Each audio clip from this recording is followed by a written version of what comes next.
Noite. Estamos aqui mais uma vez para a realização do nosso Evangelho no Lar. E, em primeiro lugar, vamos fazer a nossa oração pedindo proteção aos espíritos superiores, aos nossos guias espirituais, ao guia espiritual da nossa Casa Espírita Dias da Cruz, que ele possa nos auxiliar nestes momentos com tantos acontecimentos tristes no nosso planeta, que ele possa junto com a falange de espíritos superiores derramar os seus bálsamos protetores sobre o nosso planeta, dando-nos fortalecimento para esses momentos de dificuldade. Que nós possamos encontrar no caminho do Cristo a paz, a sabedoria para enfrentar estes momentos. Mais uma vez vamos abrir o Evangelho, fazer a leitura, um pequeno comentário.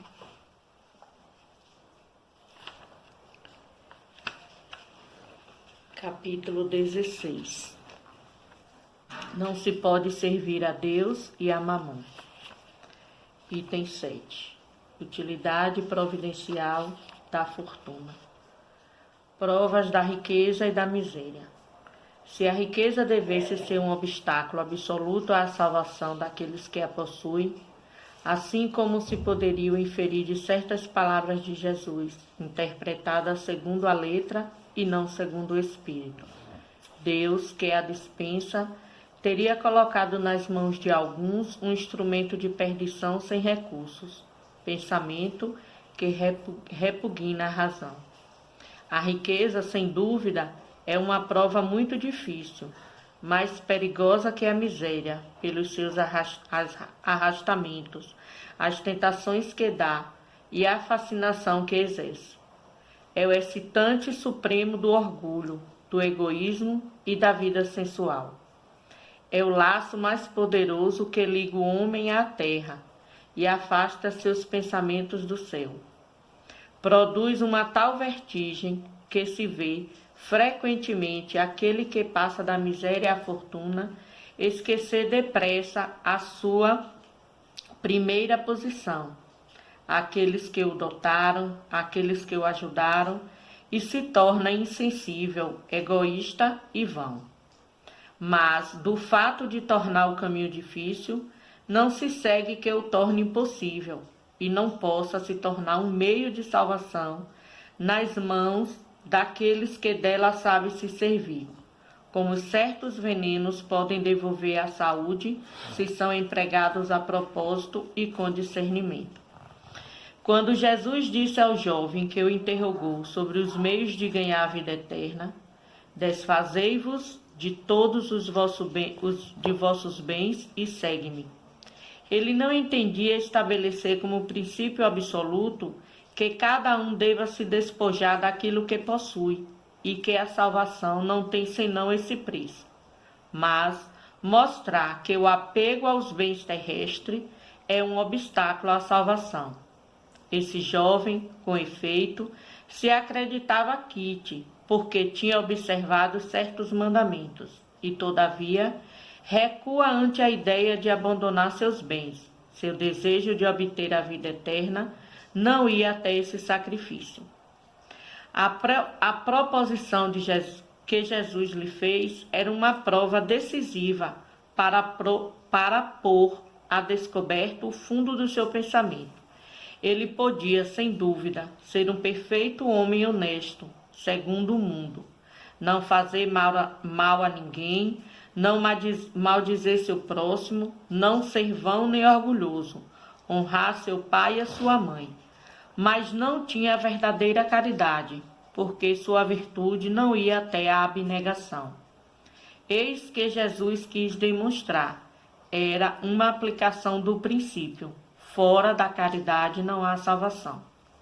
A consequência dessas palavras, tomada em sua acepção rigorosa, seria a abolição da fortuna, como nociva à felicidade futura, e como fonte de uma multidão de males sobre a terra. e seria, além disso, a condenação do trabalho que a pode proporcionar, consequência absurda que conduziria o homem à vida selvagem e que, por isso mesmo, estaria em contradição com a lei do progresso, que é uma lei de Deus. Se a riqueza é a fonte de muitos males, se ela excita tantas más paixões, se provoca mesmo tantos crimes, é preciso se tomar não à coisa, mas ao homem que dela abusa, como abusa de todos os dons de Deus. Pelo abuso, ele torna pernicioso o que lhe poderia ser mais útil. É a consequência do estado de inferioridade do mundo terrestre. Se a riqueza não devesse produzir senão mal, Deus não a teria colocado sobre a terra. Cabe ao homem dela extrair o bem. Se ela não é um elemento direto do progresso moral, é, sem contradita, um poderoso elemento do progresso intelectual. Com efeito, o homem tem por missão trabalhar pelo aprimoramento material do globo e deve desbravar, saná-lo, dispô-lo, para receber um dia toda a população que a sua extensão comporta. Para alimentar essa população que cresce sem cessar, é preciso aumentar a produção. Se a produção de uma região for insuficiente, será preciso ir a procurar ao longe. Por isso mesmo, as relações de povo a povo se tornam uma necessidade, para as tornar mais fáceis. É preciso destruir os obstáculos materiais que as separam, tornar as comunicações mais rápidas. Para esses trabalhos, que são a obra dos séculos, o homem teve que tirar os materiais até das entranhas da terra. Procurou na ciência os meios de executá-los mais segura e mais rapidamente. Mas, para realizá-los, foram-lhe precisos recursos. A necessidade a fez criar riqueza, como a fez descobrir a ciência. A atividade necessita, por esses mesmos trabalhos, aumenta e desenvolve a sua inteligência. Essa inteligência que ele concentra primeiro na satisfação das necessidades materiais e ajudará mais tarde a compreender as grandes verdades morais. A riqueza sendo o primeiro meio de execução, sem ela não mais grandes trabalhos, não mais atividades, não mais estímulos, não mais pesquisa. É, pois, com razão, considerada como um elemento do progresso. É uma necessidade, né? Tanto a pobreza como a riqueza. A pobreza para poder expurgar, né, as suas provas, e a riqueza também, como a gente viu, né? Na passagem que Jesus fala ao rapaz, para se desfazer dos bens e seguir Jesus, para abandonar os bens materiais, deixar de lado aquelas riquezas e ir trabalhar para o bem do próximo. Como mesmo fala, fora da caridade não há salvação. Se ele se dispusesse a se desfazer da sua riqueza e seguir Jesus, ele estaria abandonando, em primeiro lugar, a avareza, né, para poder seguir os caminhos que o Mestre indicava. Fora da caridade não há salvação. Vamos agora fazer a leitura desse livro, Caminho, Verdade e Vida, de Francisco Cândido Xavier, pelo Espírito Emmanuel. Amas o bastante? Aos aprendizes menos avisados, é estranhável que Jesus houvesse indagado do apóstolo, por 3 vezes, quanto à segurança do seu amor. O próprio Simão Pedro, ouvindo a interrogação repetida, entristecera-se, supondo que o mestre suspeitasse de seus sentimentos mais íntimos. Contudo, o ensinamento é mais profundo. Naquele instante, confiava-lhe Jesus o ministério da cooperação nos serviços redentores. O pescador de Cafarnaum ia contribuir na elevação dos seus tutelados do mundo, ia apostolizar alcançando valores novos para a vida eterna. Muito significativa, portanto, a pergunta do Senhor nesse particular. Jesus não pede informação ao discípulo. Com respeito aos raciocínios que lhe eram peculiares, não deseja inteirar-se dos conhecimentos do colaborador relativamente a ele. Não reclama compromisso formal, pretende saber apenas se Pedro o ama, deixando perceber que, com o amor, as demais dificuldades se resolvem. Se o discípulo possui suficiente provisão dessa essência divina, a tarefa mais dura converte-se em apostolado de bênçãos promissoras.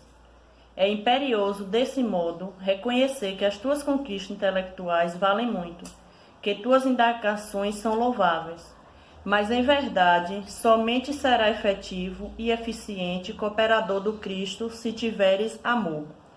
Então, tudo que a gente faz nessa vida tem que ser por amor, né?